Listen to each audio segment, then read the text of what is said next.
আজকাল একটা কথা খুব বেশি শোনা যায়, সবাই মানুষ, সব ধর্মই এক।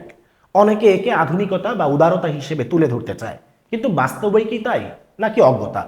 দুঃখজনক হলেও সত্য, লিবারেজম বা মুক্ত চিন্তার প্রভাবে এক শ্রেণীর মানুষের মধ্যে দিন এবং ঈমান নিয়ে চরম উদাসীনতা তৈরি হয়েছে। তারা সমাজের চাপে বা আধুনিক সাজার প্রলোভনে ইসলামকে অন্যান্য মতবাদের সাথে মিলিয়ে ফেলতে চায়। অথচ ইসলাম আল্লাহ তাআলার মনোনীত একমাত্র জীবন ব্যবস্থা। পবিত্র কোরআনের সূরা আলে ইমরানের ১৯ নম্বর আয়াতে আল্লাহ রাব্বুল আলামিন বলেন, নিশ্চয়ই আল্লাহর নিকট ইসলামই একমাত্র ধর্ম এবং আমাদের প্রিয় নবী হযরত মুহাম্মদ সাল্লাল্লাহু আলাইহি ওয়াসাল্লাম তার শেষ নবী ও রাসূল।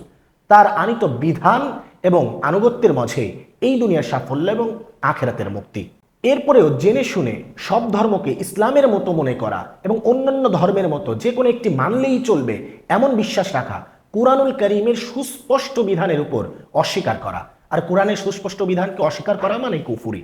অনেকে এটিকে হয়তো সমাজের চাপে তুলে ধরতে পারছে না, কিন্তু মনে প্রাণে বিশ্বাস করছে, যেটিকে নিফাক বা কপটতা হিসেবে বলা যায়। তাই আসুন আমরা আধুনিকতার অন্ধানুকরণ বাদ দিয়ে কোরআন এবং সুন্নাহের সঠিক ব্যাখ্যা জেনে আমাদের ঈমানকে মজবুত করি।